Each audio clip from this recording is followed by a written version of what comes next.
नमस्ते, हजुरहरूलाई हाम्रो चुलामा स्वागत छ। आज चाहिँ मैले नेपाली खाजा कोदोको रोटीको रेसिपी लिएर आएको छु।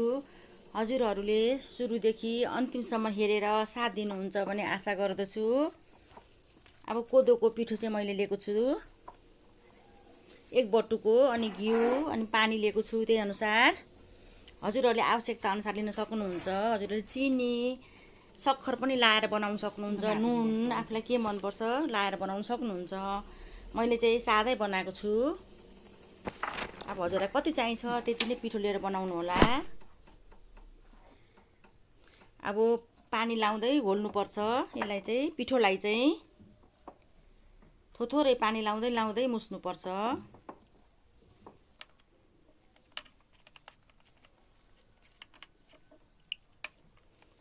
कोदोको चाहिँ रोटी पनि हुन्छ, ढेँडो पनि हुन्छ, सारो खालको रोटी पनि हुन्छ।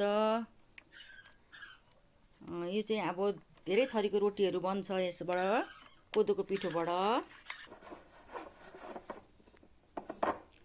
मैले मुसेर पनि रेडी बनाइसकेँ। धेरै बाक्लो पनि हुनु हुँदैन, धेरै गिलो, यतिको धारा दिने भएपछि चाहिँ रोटी राम्रो बन्छ। अब तावा मैले बसाइसकेको छु। अब घिउ लाउँदैछु। तेल पनि लगाउनु भयो हुन्छ। हजुरहरूलाई तेल मन पर्छ तेल लाउँदा नि हुन्छ, घिउ लाउँदा नि हुन्छ। सुरुमा चाहिँ हाई बनाउनु पर्छ। ग्यास हाई बनाएर तताउनु पर्छ तावालाई। अब तावा तातिसक्यो। अब मैले लाउनु सुरु गरेँ। मैले एक डाडो लाएर बिस्तारै चलाउँदै फिराउँदैछु। त्यस पछाडि चाहिँ रोटी लगाइसकेपछि चाहिँ ग्यासलाई मिडियम पारेर पकाउनु पर्छ। नभए डर छ बाहिर भित्र पाक्दैन। त्यस कारणले गर्दा चाहिँ राम्रोसँगले पकाएर खानुपर्छ कोदोको रोटी। छोप्दै 2 मिनेट जति छोपेर फेरि पल्टाउनु पर्छ। यसरी छोप्यो। अब यसो माथिबाट थिच्दै मजाले पाक्छ। अनि फेरि छोप्नुपर्छ 2 मिनेट जति नै। छोपेर पकाउँदा चाहिँ मजाले पाक्छ, राम्ररी पाक्छ।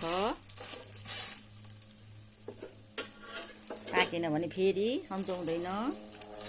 त्यति धेरै खाइँदैन, कहिलेकाहीँ खाइन्छ। त्यस कारणले गर्दा चाहिँ यो चाहिँ राम्ररी नै पकाएर खानुपर्छ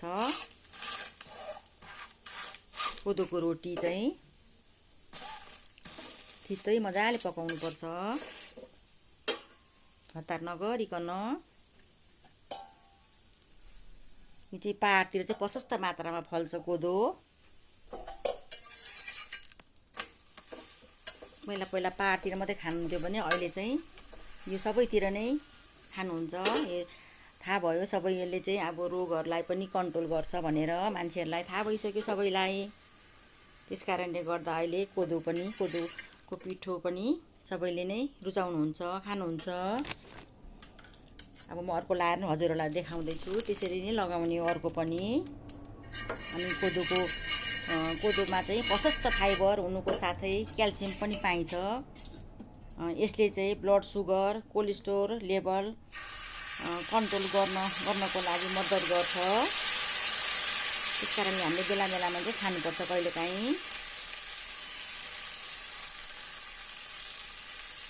डाडुले मजाले फिजाउँदै पकाउनु पर्छ यसरी।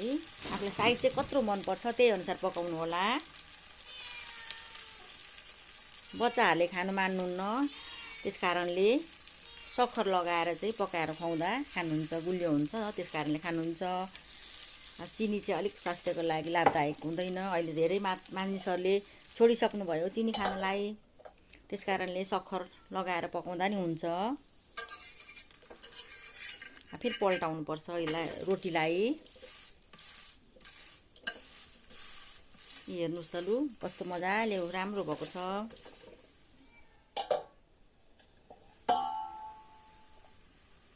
हामीले चाहिँ अब यो खाजाको रूपमा खान सकिन्छ।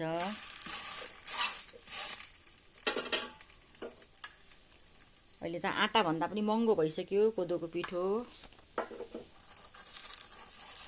यसले धेरै रोगहरूको लागि पनि राम्रो काम गर्छ। त्यस कारणले गर्दा मानिसहरूले अब खानुहुन्छ सबैले नै प्राय। कोदोको पिठो चाहिँ मिलमा पसलहरूमा सबैतिर पाइन्छ अब यतिखेर चाहिँ पाइन्छ।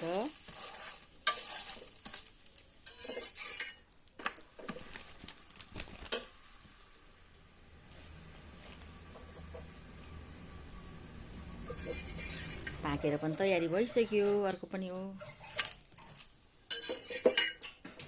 मजाले पोल्नुपर्छ हतार नगरी। मैले चाहिँ पोलेर पनि सकिसकेँ। अब हजुरहरूलाई चाहिँ दुईटा पोलेर देखाएँ। अब हजुरहरूलाई भिडियो कस्तो लाग्छ, भिडियो मन परेमा लाइक कमेन्ट सब्सक्राइब गरिदिनु होला। साथीभाइहरूसँग सेयर गर्न पनि नभुल्नु होला। हजुरको दिन सुखमय बितोस्। धन्यवाद।